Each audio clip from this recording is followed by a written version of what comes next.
Josh, we had a little chat in your car recently, didn't we, at Park? Do you remember? We did, yeah. We were talking about what you were going to get up to during the off season. You went to South Africa with your wife, you went to Dubai, but what we're going to talk about today is the trip to Albania. How did that go?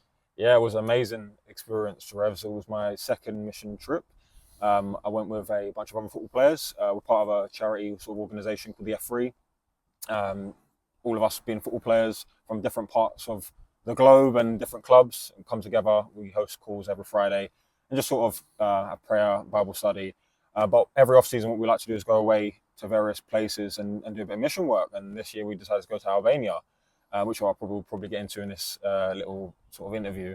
But it was an amazing experience. I encourage anyone listening just to, do a mission trip, go out and help people. And it was a fantastic time. It really was.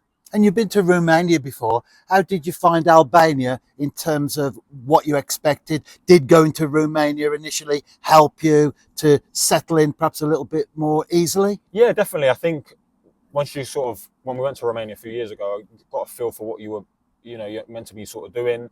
So I felt very comfortable. Obviously, these countries I'm not too familiar with.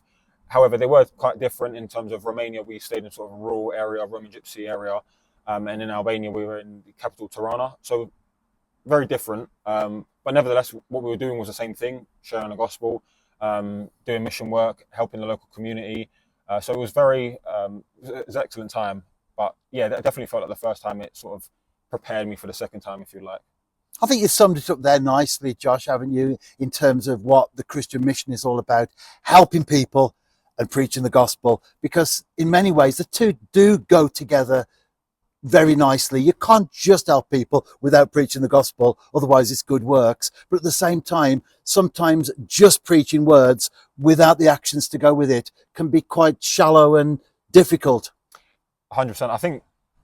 The true, result of helping someone is telling them the most valuable thing that they can ever hear, and that's the message of Jesus Christ, in my opinion. So I really do believe if you're really helping someone, you're telling them about Jesus. So that's what we were doing. When I talk about helping people, it was very much a community thing. We went out and did interviews, and we went into the town and sort of shared about our faith. We did a lot of football sort of ministry out there as well, which was fantastic. But when we were doing those things, we also spread the message of Jesus Christ. So that's what I mean when I talk about helping people.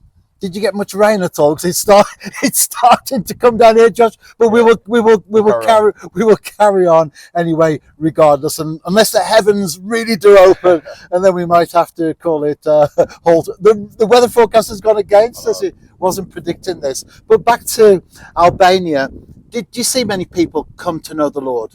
Yes, we did. We got a chance to witness to a lot of people, which was fantastic. We did a few sort of games with various locals, and this was all planned. Just going back to the start, actually, the way this come about, which will be very, very valuable, is I've started to post sort of various pieces on social media, just expressing my faith, encouraging messages. Someone reached out to me from Albania. The guy was named Besmir, who runs a sort of a football charity out there. He just watching, I don't know how he stumbled across a couple of my videos and sort of shared about what he was doing. And I thought, it was amazing. Like, it's very, running a football organisation, but also telling his kids and the academy he's sort of taking, telling them about Jesus. And I thought, it's amazing. So he's sharing a bit about me. We jumped on a Zoom call.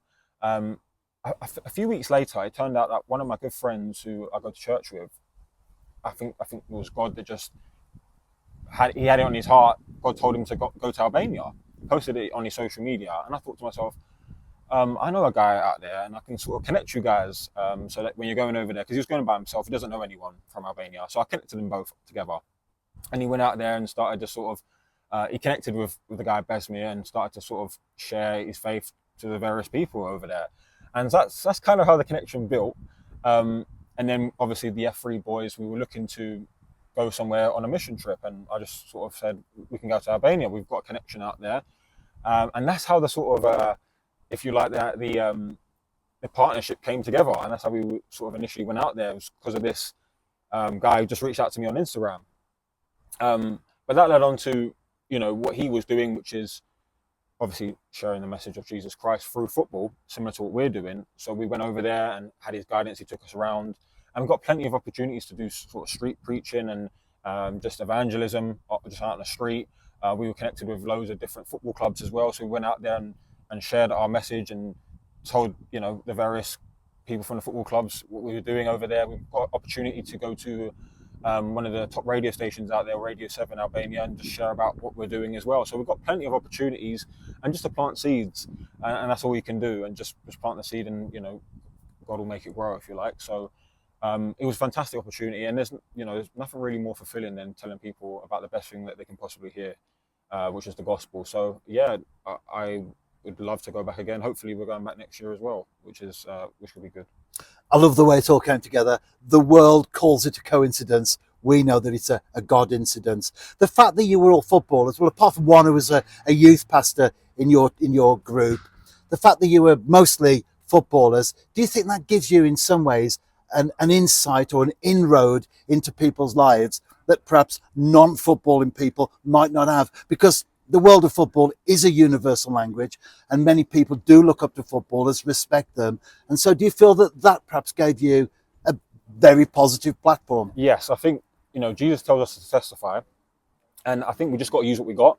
And in this instance, I'm a professional football player, and I think, like you mentioned, football is a universal language, and it's a great conversation starter.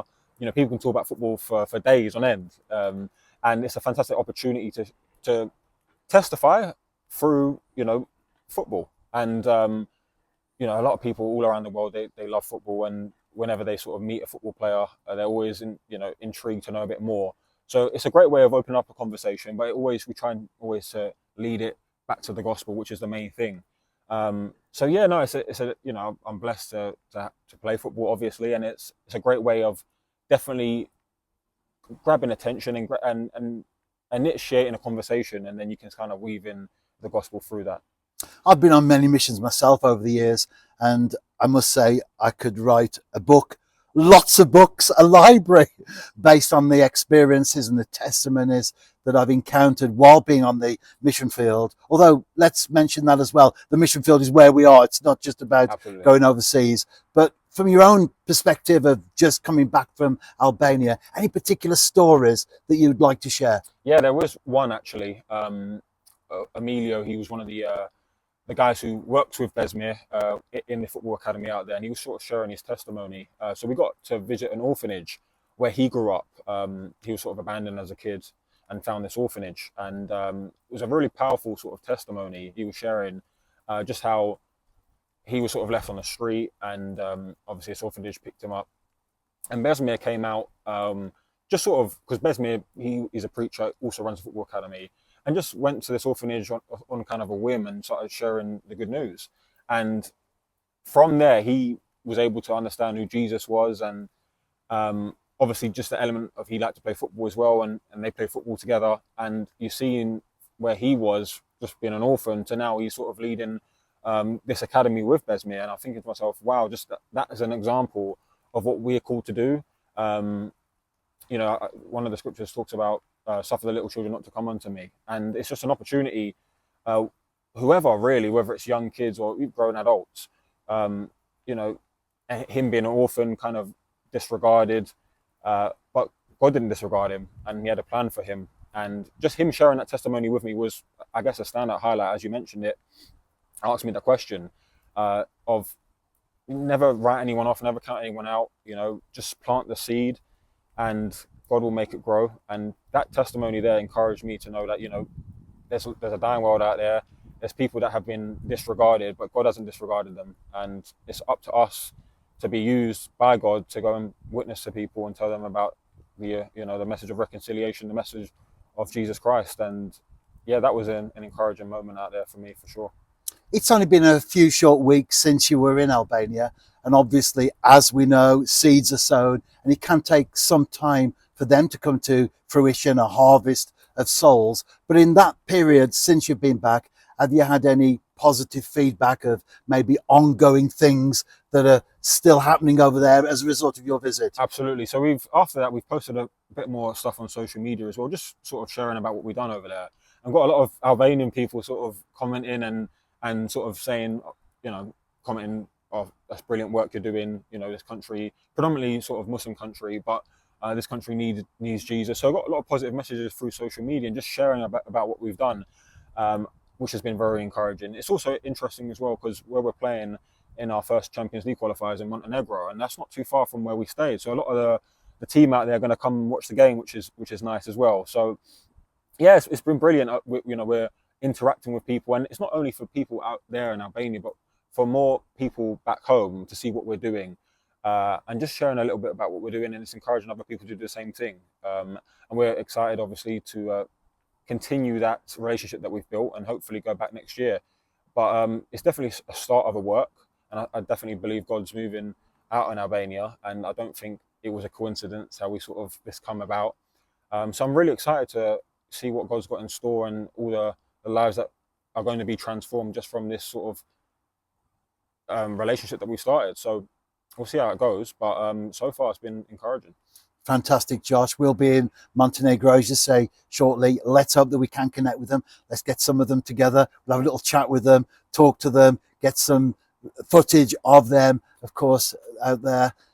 The Bible says the sun shines on the righteous. Unfortunately today, the rain also falls on the righteous as well. So we'll call our little chat a halt right now. But Josh, thanks for sharing all that. Really encouraging. And we'll do this again anyway. Absolutely, yeah. No, thank you for having me on, Ruffs.